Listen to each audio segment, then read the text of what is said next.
This is the Business Stuff podcast. This is where I will share the lessons I've learned from advising thousands of businesses over almost 30 years.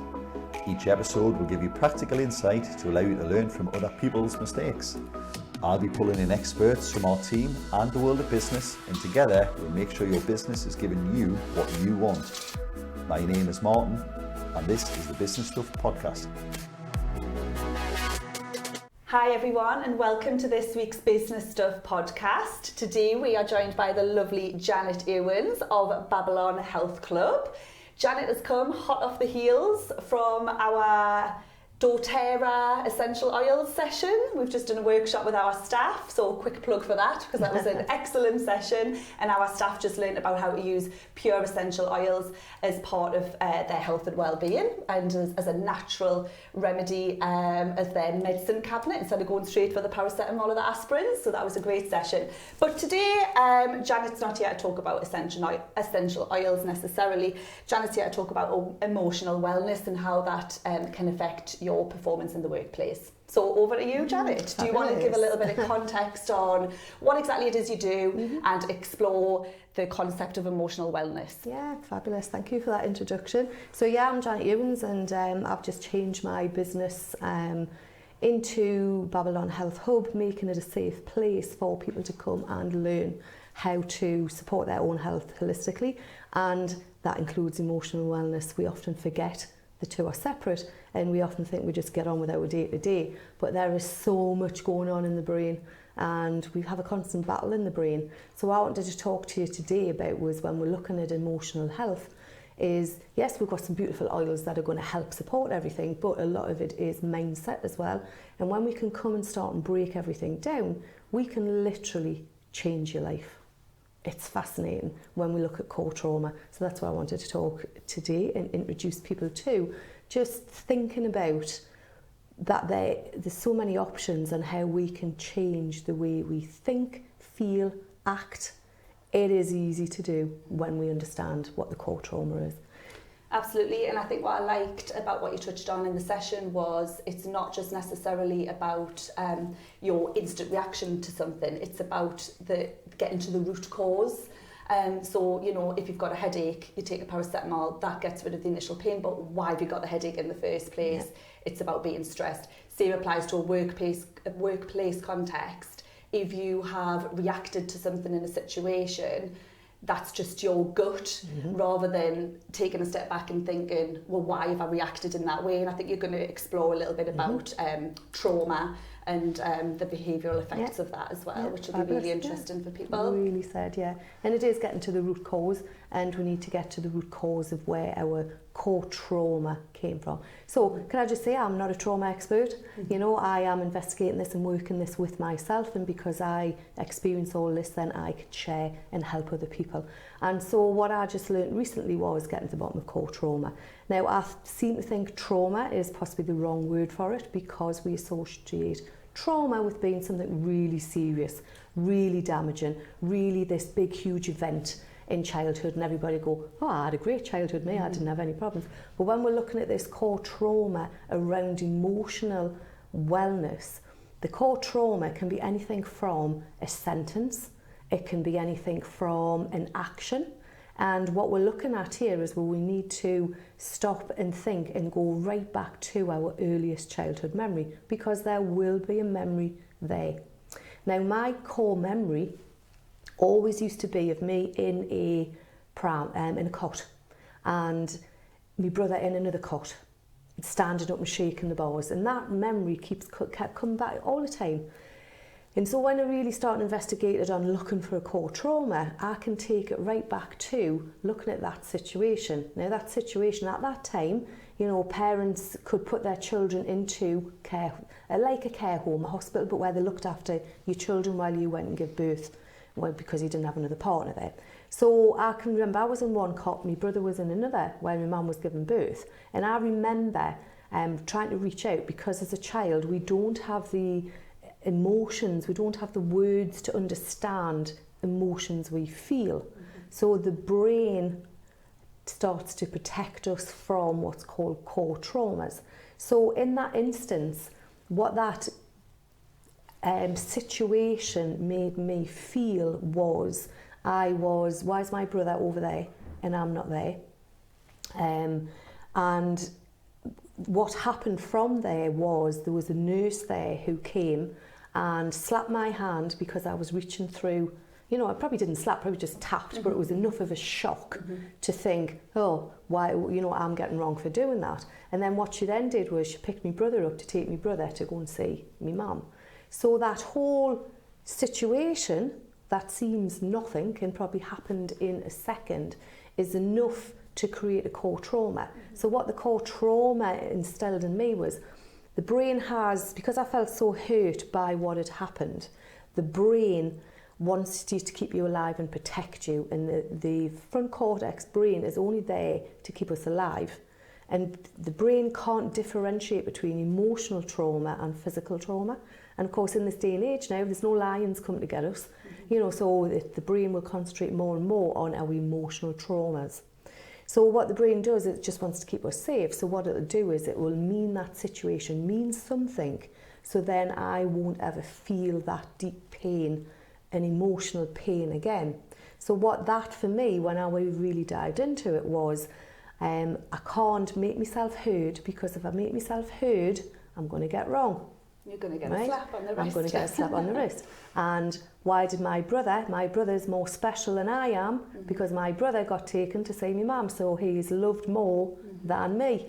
Wow, right? So literally a whole catalogue of emotions just fell out of that one event. One event, but then what we do is, because we've made the brains protecting us from ever feeling that hurt, that we then that creates that core perception that takes us through life. So there you can see where you have the fallout with siblings, right? So that incident, nothing at all to do with my mum, nothing at all to do with my brother.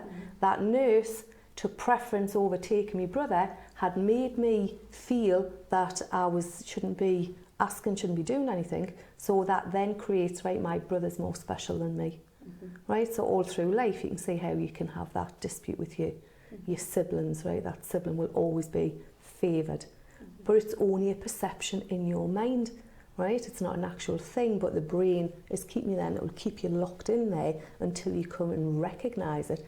So I could actually go back to my brothers now and say, I apologise for ever thinking you were better thought of than me, because I now understand where that emotion came from. And then you can just, when you recognise it, you can let it go. Yeah. So when you get all these resentments, you know, and again, it's coming in, and it's so powerful. Yeah. So how has that situation kind of impacted your life, I suppose, in terms of being in business or being a parent or a mother? Have you noticed that, like, situations or conversations and decisions that you make are now affected by that? Yeah, it affects everything, but that is just one, because we go through life picking up lots of more different core traumas. So where that first one can then shape you from how it made you feel then to how you react. So, you know, if it's like, right, well, I'm never going to get into trouble again if I'm quiet. So therefore you don't speak up. And so, you know, compared to your work colleague who's always talking and outgoing, and there you can see where your core trauma has given you that perception on life. Well, if I stay quiet, I'm not going to feel inferior, I'm not going to get wrong, I'm not going to get into trouble.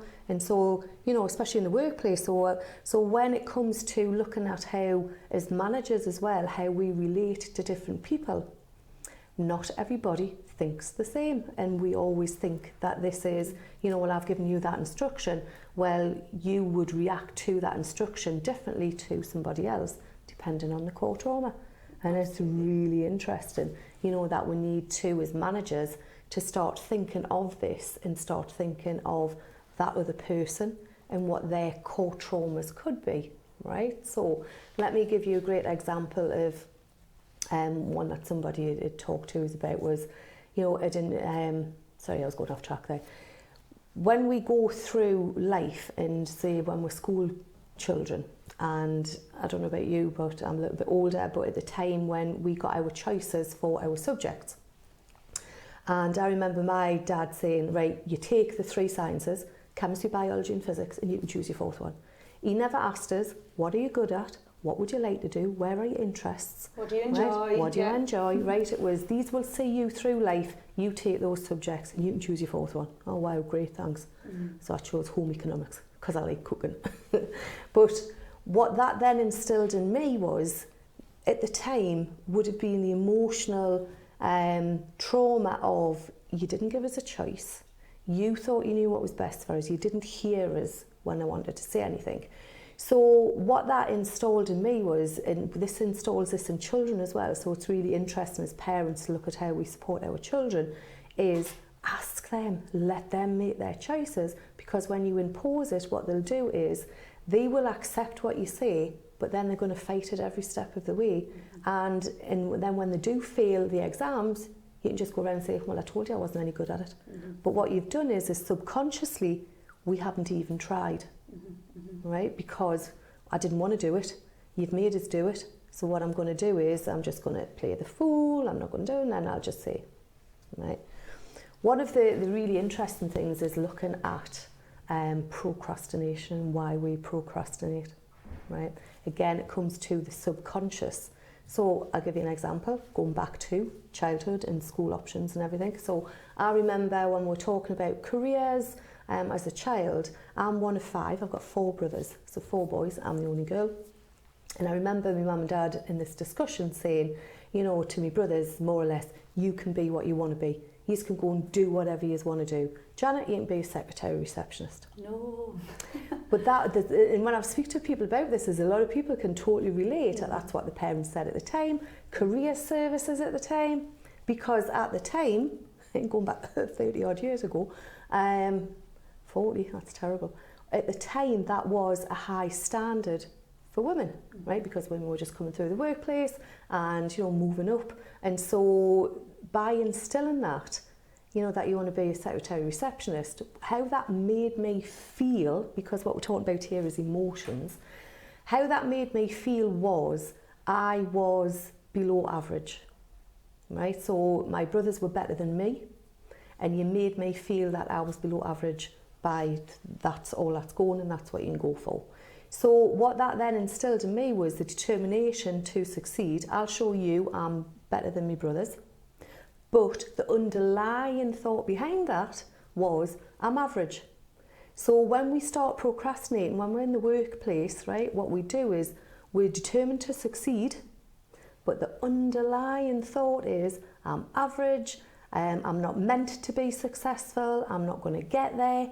And so what we do is we sabotage ourselves from getting there. So I can see from when I worked, so I can look back now when I understand this and I can see where I was at a point of promotion and everything, and then just ended up saying, oh, well, I'll just continue doing this. And so like bypassing it. When I've had my own businesses, the businesses have got to a point where they're going to be really successful, and then life's easy, and then instead of continuing that path, I'm like, oh, right, what can I do now?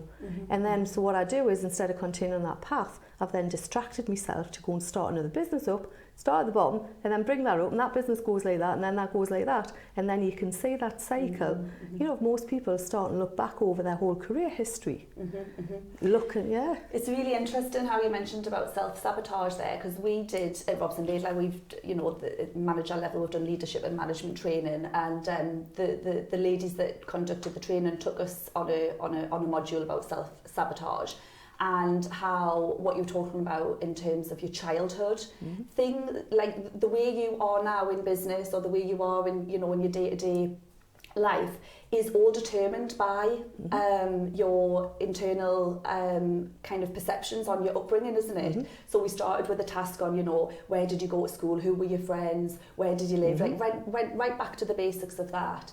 And then did exactly what you've just done there, pick a point that you really remember in time where you felt like a little bit anxious or worried or whatever, and 9 times out of 10 that's where your insecurities or your lack of confidence or something comes from, is from the childhood trauma, if we're going to use the word trauma, and it's how you then carry that through life, isn't it? And then likewise that then obviously determines your values, behaviours, your leadership skills, the way you are with your team and things like that. So it is really, really interesting, isn't it? And it's easy to, so like we tend to just go through life thinking this is the path we're on, we'll go, we'll learn, we educate ourselves, we pass exams, we do everything. But then it's coming and understanding other people as well. So where we look at, and I think again the word is wrong for looking at our ego, because I always think of ego as that person that is self-centered and way above. But in today's modern society, they seem to talk about our other brain as being our other ego self. It's like the monkey in the brain when we look at the concept and that, and how we let the chatter get on top of us. Yeah. So what's interesting is how when we're relating to other people is we all have our own egos, right? So based on our perception of life. So when we're relating to people, we forget that we can be triggering that other person's ego, right? Dependent on their core perception. So what one person may think is of good intent, so where you can go with somebody with full of joy and love and, you know, this is why I'm helping you with this, they can just see that you're totally criticising them, depending on their core trauma, right? Because you think everything is criticism that somebody's telling you, because that criticism then sets you off on that whole spiral of those doubts, that self-belief, you know, where we failed, so our failure, and it comes, and so when we're looking in the workplace as well, is when we're triggering somebody else's ego, nothing will ever get resolved when we're speaking to that person in ego. And so we can change the whole situation once we're aware of it, because what we then need to do is when we're in a situation is we don't make anything mean anything about us, because that is what we tend to do, you know. So just as an example, you know, I'm just redoing my whole webpage, and there's something wrong on it, and immediately, because I thought everything was fine, and so immediately when she's come back and said, oh, we need to do this, I'm like, oh, for God's sake. And I'm like, but it's nothing about her and it's nothing about anybody else, but it's about me, because what that then triggered off was the fact that we spent so long on doing it, and so I thought everything was right. And then just that one trigger was enough to trigger me into thinking, why am I even doing this? Why am I bothering? I'm not good enough.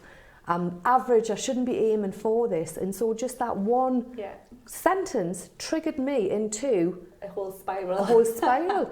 I can relate to that, absolutely. Yeah. And then what we do is, but then we allow it to fester. So when we start on that downward spiral of then we then have that lack of confidence, that belief, and everything that we're working so hard to achieve can just knock us, you know, and we can literally just stop and pause for the moment and just think, right, what is happening? What am I thinking? What is the truth in what's happening? So the way I turned that round yesterday, because I could notice it and feel myself going, oh, I'm just going to blah, blah, blah, and I started getting upset, angry. All of these emotions came flooding in, and I literally just took a pause and thought, right, what is the truth in the situation? Yeah. My webpage just needs some adjustments. Yeah. That's it. Yeah. And then that was enough to change the thought in my brain to stop thinking about it. Absolutely. It's trying not to bring the emotion into the fact, isn't it? The fact is there was just one little error that needed sorting out and deal with that, rather than past experience and trauma just brings everything else flooding into it, doesn't it? You know, and it's just really interesting as well, is when what I just asked there as well, is about in sales and when you're looking for new jobs and everything, it only needs somebody to say a sentence to you for you to then question and then go off on your whole spiral of self-doubt, and then it takes you back down to your core trauma of I'm not good enough, I'm not worthy, I can't do anything, I'm not meant to be successful, I'm not meant to achieve, I'm not meant to, because if something as simple as, Janet, you're average, you can just be your secretary receptionist. But then it took me to fully understand this, to then go and find, that's where I get that root cause of where I'm self-sabotaging myself. And because I can recognise it now for what it is, I can cut the thought off and say, you know what, I'm going for it. And just every time I now can see myself doing the actions, I can just cut it off and just go, you know, we don't need to do them. And it is actually all in the brain, and we can just tell the brain, you know, we can just change the thought. And the brain, if you've ever learned to do anything, say, you know, like you want to learn how to drive, right? How terrifying was it to think, oh, I'm never going to pass my driving test and I don't even want to get behind the wheel. But then once you do, and you start retraining the brain, and then it becomes automatic. And so we can retrain the brain into, you know, letting us just step out, where we talk about step out the comfort zone. And literally then your brain just gets used to where you were, and then it gets used to where you've gone to, and then you're going to look at the next thing. And what we're doing is we're just retraining the brain and the actions that we do. You know, it's like we say when we're frightened of doing sales and we're frightened of picking up the call. You know, the best thing you can do is sit and do 20 calls straight off, one after the other, because then what you do, you're just retraining the brain, and then you're changing the emotion, and then you're not setting anything to the outcome of what you're doing. Yeah.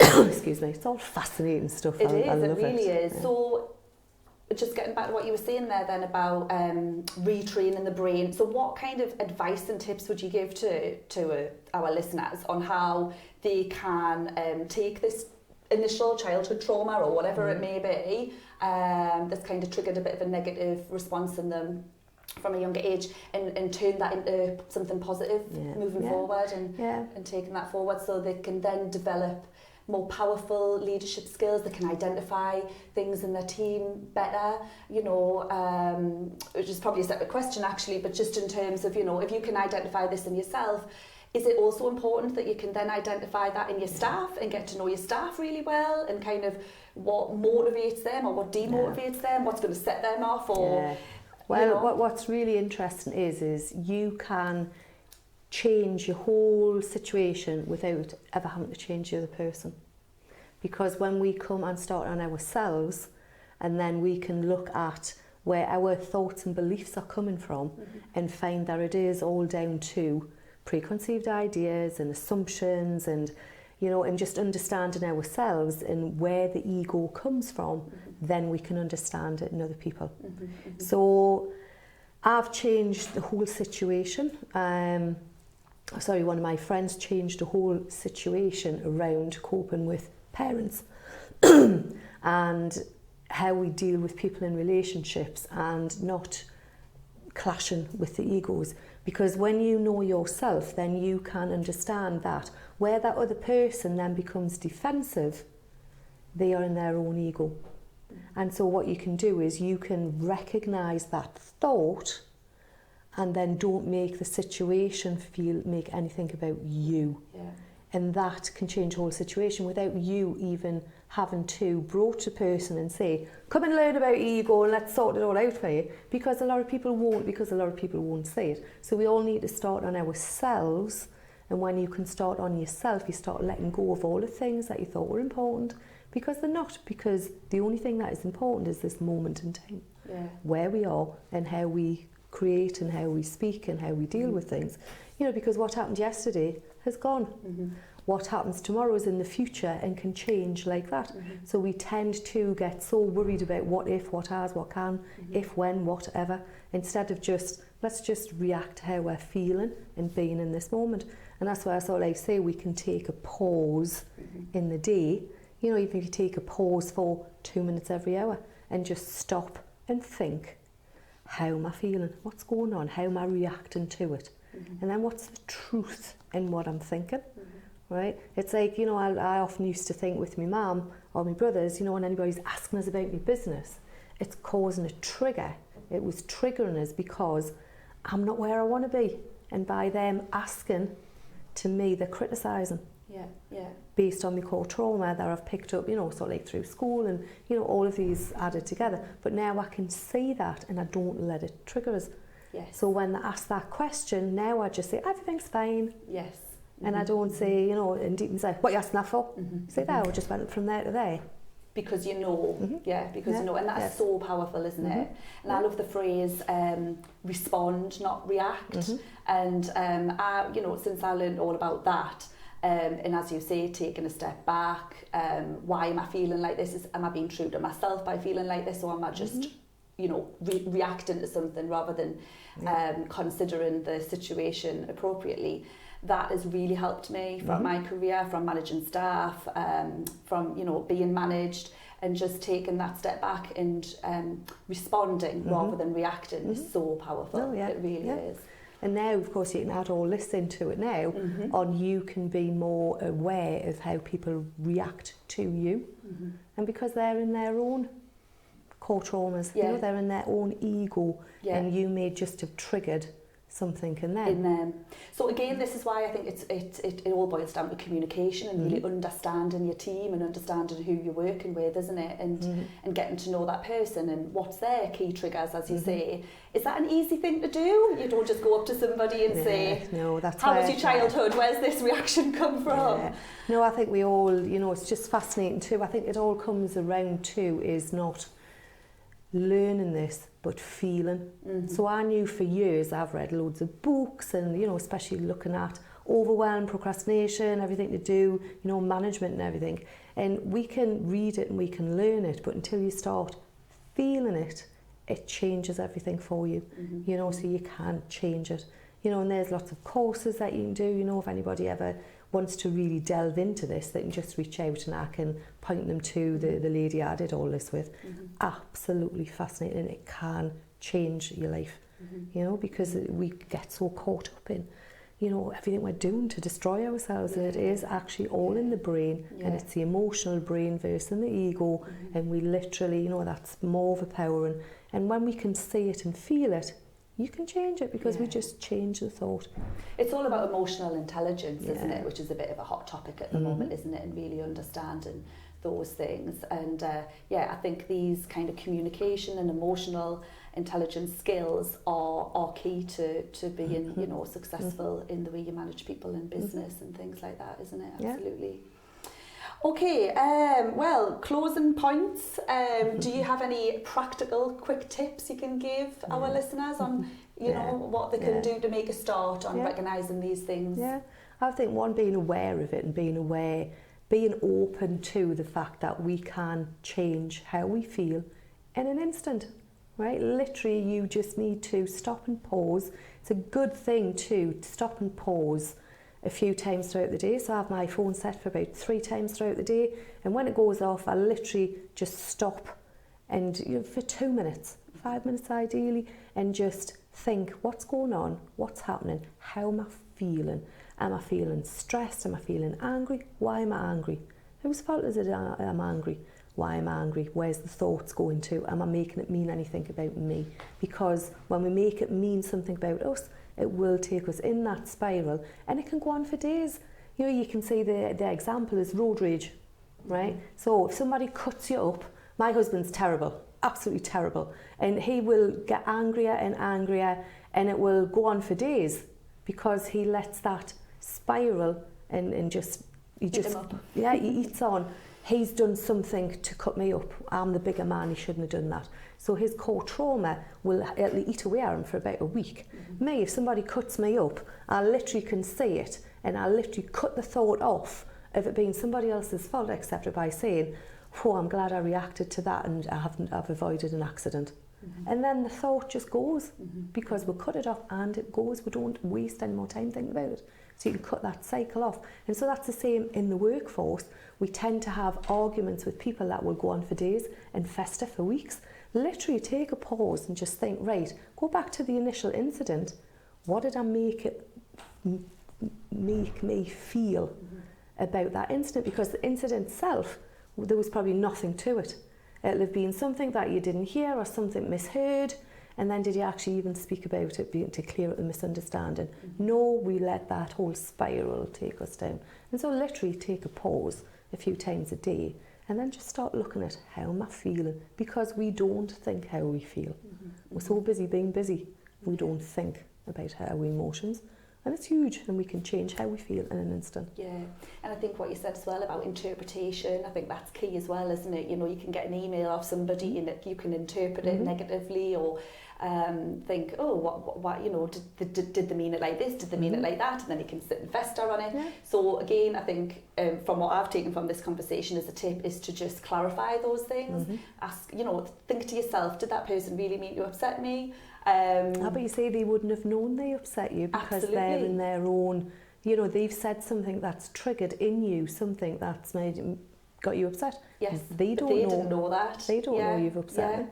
So you just really then you would go back and just say, can you just clarify what you just said there? Absolutely. And then then that would then cut off your emotional strain of going down into, down the rabbit hole of being annoyed for the next few days. Yeah, absolutely. And I think that person on the other end as well then identifies, next time I, want to have a conversation in this way, I might not approach it like that because I know that will upset Gemma or whatever it may be. And then that's when you then get that strong team bond, isn't it? Because but then how to bounce off each other. But then you don't even works. need to go back that person to say they upset you. You need to just question, why did I get upset? Because there was something in that's triggered you to make it mean me, not them. It's you. But it doesn't mean it's nothing bad, right? Anything, whenever we're sitting and looking at this, you should take it from a view of no feelings, no thoughts, no anything. Just be curious about where did that sentence, because all it is words, what did that sentence make it mean to me, and how did it make me feel? Because it triggered a core reaction. So you need to sort of think, why did I get upset at what they've just said? Because it's only words. It's your interpretation, not what they've meant. Unless they were totally nasty at you. Yeah. And then, but obviously most people aren't. It can just be, it's like my brother coming and saying to me, how's the business going? And it can trigger me and I can be angry because my own core belief is I'm not where I want to be. So every time you're asking me, you're criticising us, his belief is I'm just making conversation and I'm just inquiring how you're doing. Yeah. And we react, so it's not always about the other person, it's about how we are reacting how to you've internalised it. Yeah. Because, so I suppose another tip would be to kind of take some reflection time on looking back on your life and how why you react to certain things and maybe try to get at the root cause of that. I think when you start and think about it, you can start now and just sit, because those memories will be the ones that will be at the forefront and will come up easily. Because they had a significant impression on you. It's so fascinating how it shapes you as a person, doesn't it? Yeah, because it's our emotions, and we're told not to listen to our emotions. That's why a lot of boys grow into men who don't talk about their emotions, because when they were brought up it was, boys don't cry, you're a big boy, you don't talk about anything, you're big, you're tough. And so that in itself is a core trauma, because then it changes a young child's perception that they grow up not talking about it, because to talk about it makes them weak and makes them inferior and makes them say, you're not supposed to do that. And it all stems from childhood. But the good thing about starting to understand it, and there's so much about it now that's out there in the media, so many people are talking about it. Even Tony Robbins, I've noticed his latest training is all around this as well. Is then how we can shape our children's futures. So once we learn this, we can then see, don't say that to your child, because we can create that core trauma. And even teachers at school, all this thing about autism and that as well, is we've really got to look at how we deal with children, because we're giving them a label and then they grow up with a label.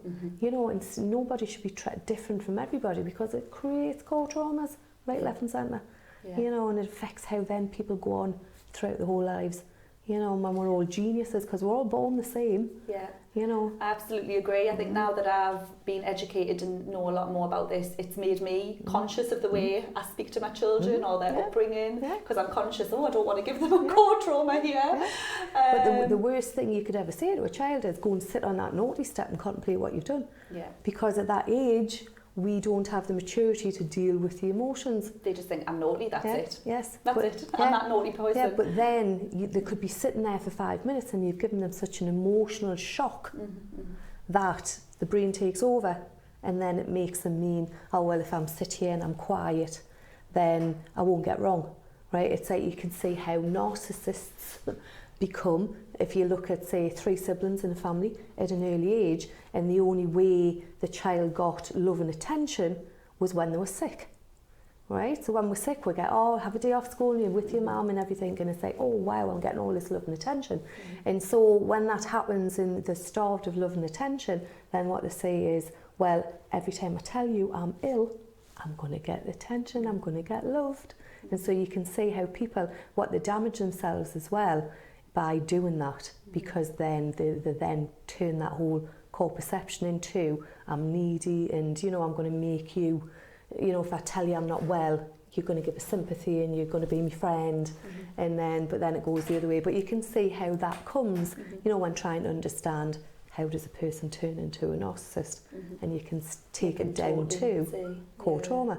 You know, so I think it's really good how we can teach the younger generation this now, and perhaps cut out 20 or 30 years of reacting to our core trauma. You know, it's just a fascinating subject, you know, that everybody should come. No, it is. So I can totally understand now how core trauma affects decision making, affects leadership styles, affects management, and we could talk about it all day and forever. I'm sure you could. So no, thank you very much for that. So I think just as a key wrap up, we've talked about reflecting, taking time, taking a pause, understanding where it's coming from, and kind of responding rather than reacting and being in the moment, and trying to, once you've identified that in yourself, you're then able to identify it in others. No, that's great, Janet. Is there any closing remarks or anything? Where can people go to for more information or advice or support? Well, they can just contact me through Babylon Health Hub. You know, if they want more information, I've got a great ebook that I will happily share, where you can start and just learn more, because it's all about you and, you know, how we can do this for ourselves. You know, because the more self-care and our emotional well-being is all up to ourselves. You know, and come take the time and learn, and it's so easy and it can change your life. It's just learning about yourself, isn't it? Absolutely. So no, thank you very much, Janet, and thank you everyone else as well for listening. We hope you enjoyed that. See you soon. Bye bye.